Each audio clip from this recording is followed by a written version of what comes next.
Commencer un business partant de zéro. Kuanza mipango kuanzia kwa zero. Commencer un projet, partant à zéro. Kuanza mpango fulani na hauna kitu. Et depuis quelques semaines déjà, nous avons posé de fondements de base par rapport au changement de mentalité. Na tangu wiki chache tumetia misingi kufuatana na mabadilisho ya mafikiri. Le rôle de la foi va jouer quelque chose d'important lorsque nous voulons faire de grandes choses. Kazi ya imani itakuwa na kazi nzuri wakati tunataka anza kitu fulani. Et ce matin, je nous propose un thème. Na usubuhi wa leo natupatia mada. Les rôles de la foi. Kazi ya imani. Lorsque nous voulons commencer. Wakati tunatafuta anza. Partant de zéro. Na hatuna kitu. Lisons ensemble Romains 1:17. Tusome pamoja Warumi 1:17. Et puis après nous lirons Ephésiens 2:8-9. Na baadaye tutasoma Waefeso 2:8-9. La Bible dit ceci dans Romains. Parce qu'en lui est révélée la justice de Dieu par la foi. Sababu kwake kunafunuliwa uadilifu kupitia imani. Et pour la foi selon qu'il est écrit. Na kwa imani kufuatana na le juste vivra par la foi. Waadilifu wataishi kwa imani. Ephésiens 2. Waefeso sura 2. Verset 8 jusqu'à 9. Shairi ya 8 mpaka 9. La Bible dit. Biblia inasema. Car c'est par la grâce que vous êtes sauvés. Ni kwa neema ndio mumeokolewa. Par le moyen de la foi. Kupitia njia ya imani. Et cela ne vient pas de vous. Na hii haitokani na nyinyi. C'est le don de Dieu. Amen. Ni zawadi ya Mungu. Amina. Amen. Amen. Avant que je ne commence à nous enseigner sur quelques principes qui marchent avec la foi. Notez que dans chaque enfant de Dieu. Dans le cœur de chaque enfant de Dieu. Bien sûr, lorsque je parle de l'enfant de Dieu, je parle des enfants de Dieu nés de nouveau. Il y a une petite dose de foi. Car la Bible dit, nous sommes sauvés par grâce au moyen de la foi. Cela veut dire que tu ne peux pas recevoir le Seigneur sans la foi. Et si tu es né de nouveau, cela veut dire que tu as eu la foi dans la parole de Dieu. Seulement il faut apprendre à grandir dans cette foi, à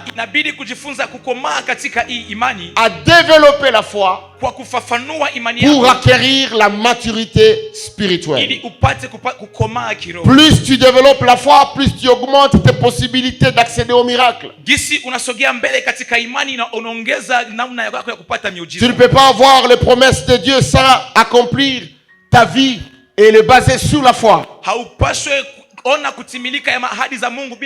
La Bible dit la foi vient de ce que l'on entend et ce qu'on attend vient de la parole de Dieu. La foi, c'est la capacité d'avoir confiance en Dieu et savoir que tout ce que Dieu a dit, il est fidèle pour l'accomplir. Qu'est-ce que la foi? La foi, c'est une confiance à la fidélité de Dieu. C'est la conviction que la parole de Dieu, c'est Dieu lui-même qui parle. Et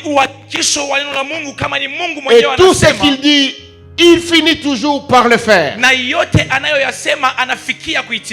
importe ce que les hommes pensent ou décident de ta vie. Peu importe ce que les sorciers du quartier et tes ennemis ont planifié pour toi. Je vais dire à quelqu'un ce matin, seules les promesses de Dieu s'accompliront dans ta vie. Ton amen n'a pas de foi. Seules les promesses de Dieu s'accompliront dans ta vie. Les hommes peuvent te juger par rapport à ce qu'ils voient.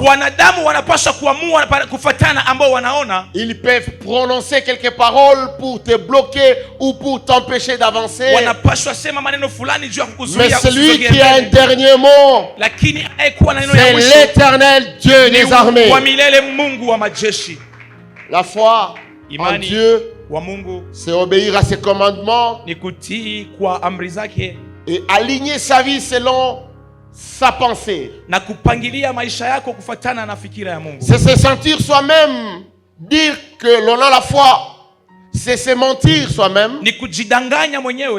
Dire que l'on a la foi, alors qu'au départ on ne fait pas faire confiance à la parole de Dieu. Jésus dit à ses disciples dans Jean 15:7,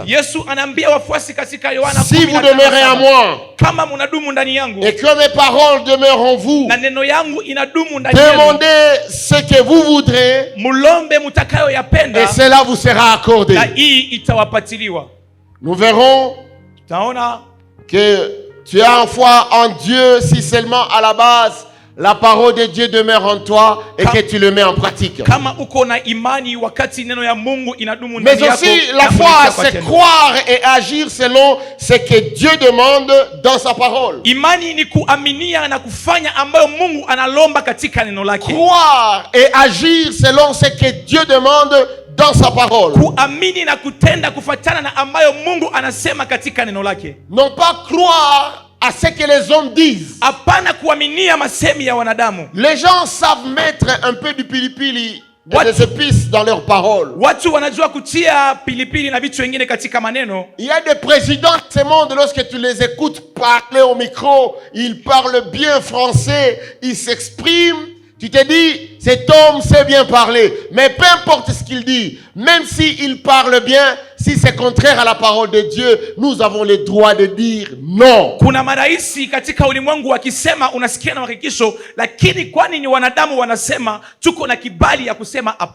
je voudrais que tu rentres sur ça et que tu l'expliques comme je l'ai dit. Il y a des hommes qui ont des capacités de bien parler. Ils ont l'éthique, l'expression et la façon. Quand tu l'écoutes et tu lui donnes 5 minutes, tu te dis, en tout cas celui-ci sait parler. Quelqu'un peut bien parler sans parler parole de Dieu. Quelqu'un peut bien parler alors qu'il est en train d'amener les gens en enfer. Nous appuyons sur la parole de Dieu. J'ai dit nous sommes confiants dans la parole de Dieu. Nous sommes dirigés par la parole de Dieu. Et la Bible dit que tout est possible à celui qui croit. Commencer quelque chose à zéro va demander que tu crois en Dieu et que tu saches, que tu te dises en toi-même tout ce que Dieu a dit dans sa parole, il finira par l'accomplir. Faisons attention. Aujourd'hui, nous avons beaucoup de conseillers, beaucoup d'amis, beaucoup de collègues, beaucoup de membres de famille qui nous proposent les moyens de vivre. Voilà, pour vivre, tu dois sortir avec tel papa. Pour subvenir à tes besoins, tu dois sortir en boîte. Pour payer tes lotions, il faut que... Pour payer les minérales de tes enfants, étant donné que le gouvernement n'est pas bon, il faut faire de fausses factures, vivre par la malhonnêteté. Attention. La Bible dit, le juste vivra par la foi. Je reprends, j'ai dit, le juste vivra par la foi. Amen. Amen. Notez qu'il existe une foi ordinaire et une foi surnaturelle. La foi ordinaire, naturelle, c'est une foi qui te pousse à ouvrir le robinet parce que tu sais que l'eau va couler. C'est la foi Ni imani. Où tu te dis 1 plus 1 est égal à 2. Tu sais que tu sois Kanyabayonga, que tu sois en Belgique, 1 plus 1 est égal à 2. Ça, c'est la foi naturelle. Hii ni imani ya kawaida. Mais il y a la foi aussi surnaturelle lakini kuna pia imani ya maajabu qui te permet d'opérer aussi dans le surnaturel. Inakuruhusu kutenda katika maajabu. Amen. Amen. Et lorsque vous lisez Luc 17 verset 6, na ukisoma Luka 17 mstari la Bible dit, si vous aviez la foi comme un grain de sénévé, vous diriez à ces sycomores, déracine-toi et plante-toi dans la mer et il vous obéira. Ukakuwa na imani ndogo kama mbegu wa jaradali, utambia mti ujiongoe na ujipande katika bahari. La foi surnaturelle implique que ce qui est impossible dans le naturel soit possible dans le surnaturel. Imani ya maajabu ni wakati kitu kinasilikana katika mambo ya kawaida lakini kinawezekana katika mambo ya maajabu. Ça veut dire par exemple, ni kusema kwa mfano, si les docteurs ne savent pas guérir le sida, le diabète et le cancer, lorsque tu marches dans la foi surnaturelle, tu sais que la Bible déclare que rien n'est impossible à Dieu. Wakati dokta anashindwa tunza kansa, magonjwa ya kisukari na HIV, unajua kama Mungu, Biblia inasema kama Mungu ana uwezo ya kuiponya. Même dans le domaine financier. Hata katika kiwango ya uchumi. Par rapport à nos pauvretés. Kufuatana na umaskini. Par rapport à nos difficultés. Kufuatana na magumu. Lorsque nous avions lu 1 Samuel 2 verset 8, wakati tulisoma Samuel wa kwanza sura 2 mstari wa 8, la Bible dit ceci, Biblia inasema de la poussière il retire le pauvre, mavumbini analogota wa maskini, du fumier il relève l'indigent, pour le faire asseoir avec les grands, et il leur donne en partage un trône de gloire. Car à l'Éternel sont les colonnes de la terre et ceux sur elle qu'il a posé le monde. Dieu m'envoie te dire que tu dois garder ta foi. Que tu dois placer ta foi en lui. Si tu te trouves devant une situation telle que tout est noir devant toi, tu te sens dans des difficultés énormes, dans lesquelles personne ne peut t'assister, personne ne peut t'aider. Si ta famille, tes amis, tes collègues, tes voisins, tes connaissances ne peuvent rien par rapport à ta situation, sache que Dieu est là. Je dis sache que Dieu est là. Je n'ai pas écouté ton amen. J'ai dit que sache que Dieu est là. Il est sur le trône et il contrôle la situation. Fixe ton regard sur lui. Il est capable d'apporter les solutions surnaturelles à des problèmes naturels que tu traverses. Ce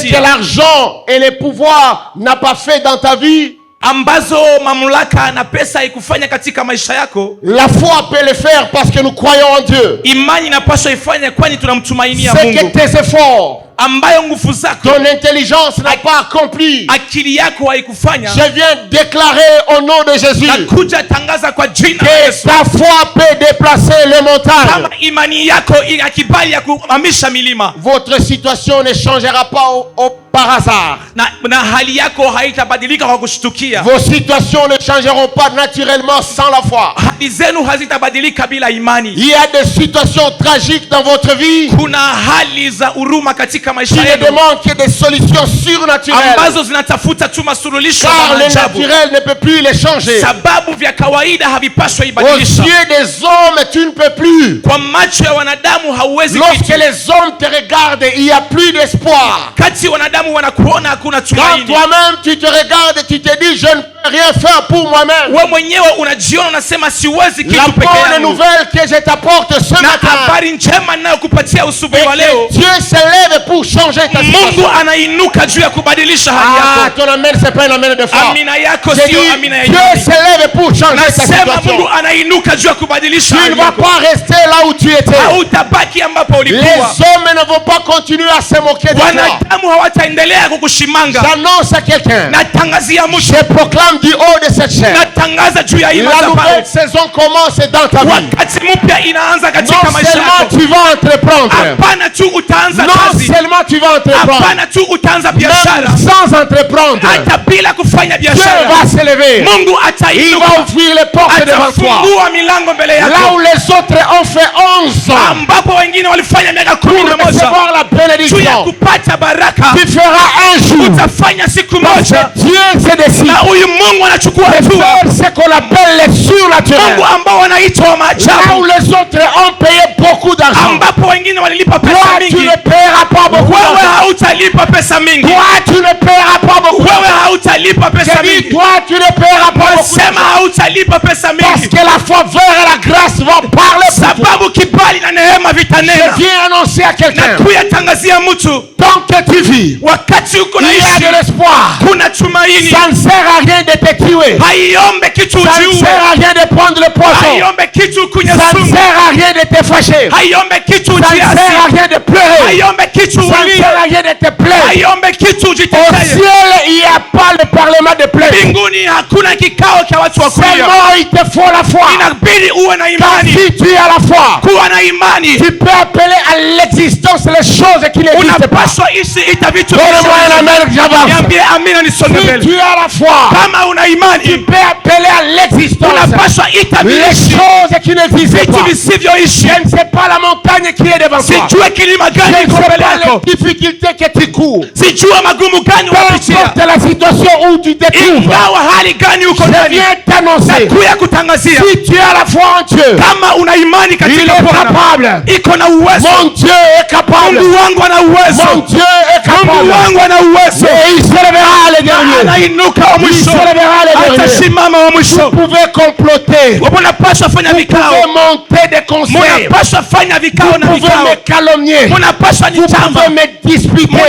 Je vous dis, vous n'avez pas les derniers mots. Celui qui a les derniers mots, c'est l'éternel Dieu des armées. Je ne veux pas regarder ma famille. Je ne veux pas regarder mes amis. Je ne veux pas regarder mon intelligence. Je ne veux pas regarder mon argent. Je ne veux pas regarder mon savoir-faire. Je fixe mes yeux. Je fixe mon regard sur l'éternel Dieu des armées. La Bible dit, tout ce qui existe l'appartient. Tout vient de lui.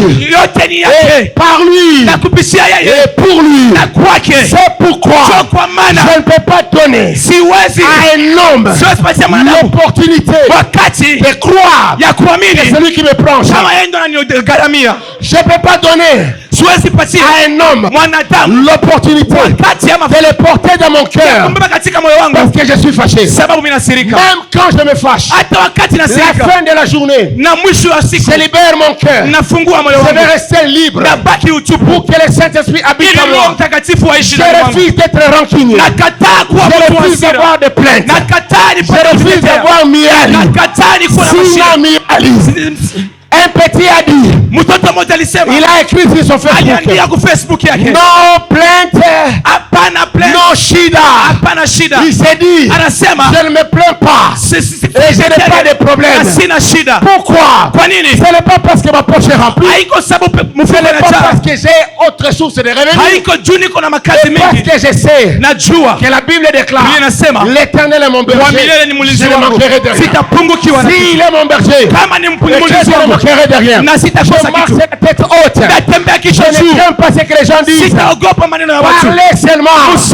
J'avance. Les Français disent le chien à boire, la caravane passe. Je vais avancer. J'avance avec mon Dieu. Je regarde mon Dieu. Dépassé. J'ai dépassé les niveaux de regarder mon argent. J'ai dépassé les niveaux de regarder ma famille. J'ai dépassé les niveaux de regarder les gens qui peuvent m'aider. Maintenant, comme vous me voyez, je ne regarde plus les hommes, je regarde Dieu. Je sais, il se lèvera les derniers. Je sais, il se lèvera les derniers. Et lorsque Dieu va s'élever, lorsque mon Dieu va s'élever, Les gens vont me regarder. Ils vont se demander qu'est-ce qui s'est passé. J'annonce à quelqu'un, Dieu est sur le trône. J'annonce à quelqu'un, il est encore sur le trône. C'est Marie qui te complique la vie. Il n'est pas Dieu. Même la femme qui court en dehors de la maison, tu sais, il sait parler plus que toi. Tu n'as pas le pouvoir pour le changer. Tu as donné des conseils, il n'a pas changé. Elle est orgueilleuse, elle a l'argent, elle commet l'infidélité. Je viens te dire, Dieu va se charger d'elle. Dans peu de temps, c'est qu'elle appelle intelligence, c'est qu'elle appelle beauté, c'est qu'elle appelle argent, va disparaître. La Bible dit, la gloire appartient à l'Éternel.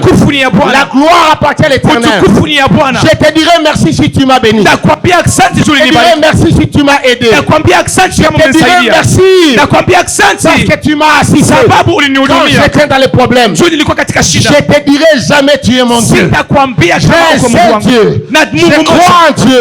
Je fixe mon regard en Dieu. Peu importe ce que tu as fait pour moi, tu n'es pas mon Dieu. J'ai un seul Dieu. J'ai un seul Dieu. Je m'attache à lui. Je m'attache à lui.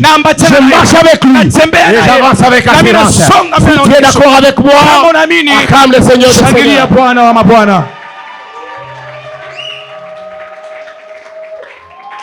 On est à la foi en Dieu. Tu montres à Dieu que tu as confiance en lui et que tu ne dépends pas de toi-même ni de l'homme, mais tu dépends totalement de lui.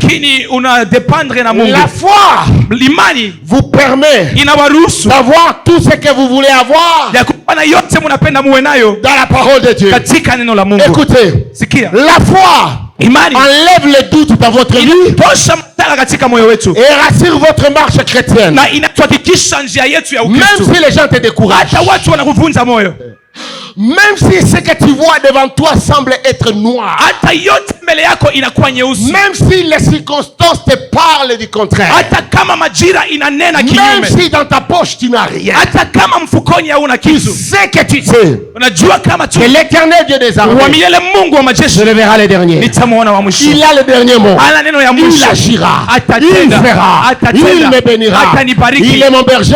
Je déclare, je ne manquerai rien. Amen. L'exaucement de vos prières ne dépend pas du temps que vous passez dans la prière. Ça ne dépend pas des quantités de larmes que vous coulez lorsque vous priez. Ça ne dépend pas même de vos cris. Ça ne dépend pas de vos positions. Ce n'est pas Mangengenge qui a la solution. Ce n'est pas sur la montagne qui a la solution. Je viens de dire à quelqu'un, ce n'est pas dans les chambres de prière qui a la solution.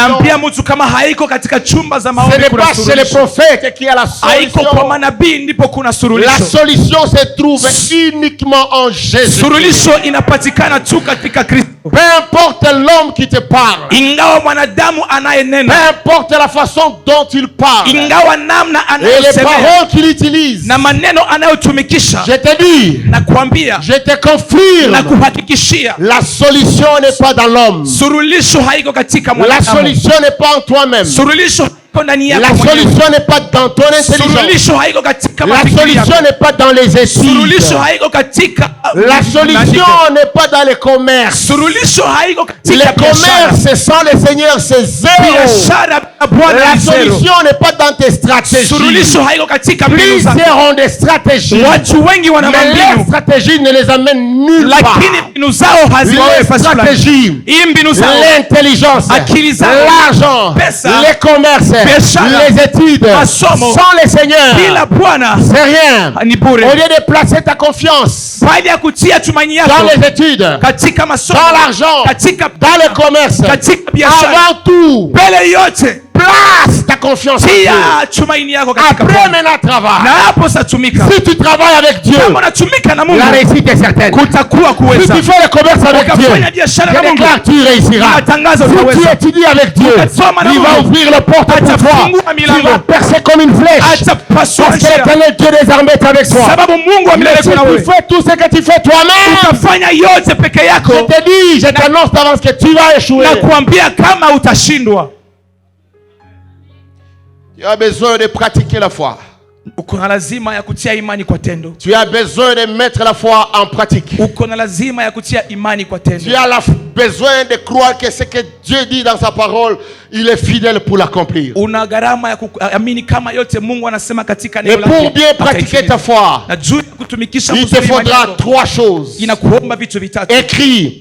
La première des choses, la méditation de la parole de Dieu au quotidien. Ceux qui ne méditent pas la parole de Dieu, ils ne peuvent pas aller plus loin. Ta vitesse dans la vie dépend de la capacité ou de la quantité de connaissances que tu as de la parole de Dieu. Plus tu connais la parole de Dieu, plus tu marches dans cette parole, plus cette parole crée en toi la foi. Et je te dis, quand tu as la foi, tu deviens comme un homme qui a un chèque en blanc. Il lui suffit seulement d'écrire et d'aller à la banque, retirer tout ce qu'il veut, pourvu que ça soit conforme à la parole de Dieu. La méditation de la parole de Dieu, c'est le secret pour avoir la foi. Lorsque vous lisez Josué 1:8, la Bible dit ceci, que ce livre dans la loi ne s'éloigne pas de ta bouche, médite-la jour et nuit. C'est alors que tu réussiras. C'est alors que tu auras du succès dans tes entreprises. Pourquoi la Bible dit cela? Parce que la Bible sait que la foi vient de ce que l'on entend. Et ce que l'on entend vient de la parole de Dieu. Ce qui veut dire que tu ne peux pas avoir la foi si tu n'es pas un ami de la parole. Je dis à quelqu'un, tu ne peux pas réussir si tu raisonnes en dehors de la parole.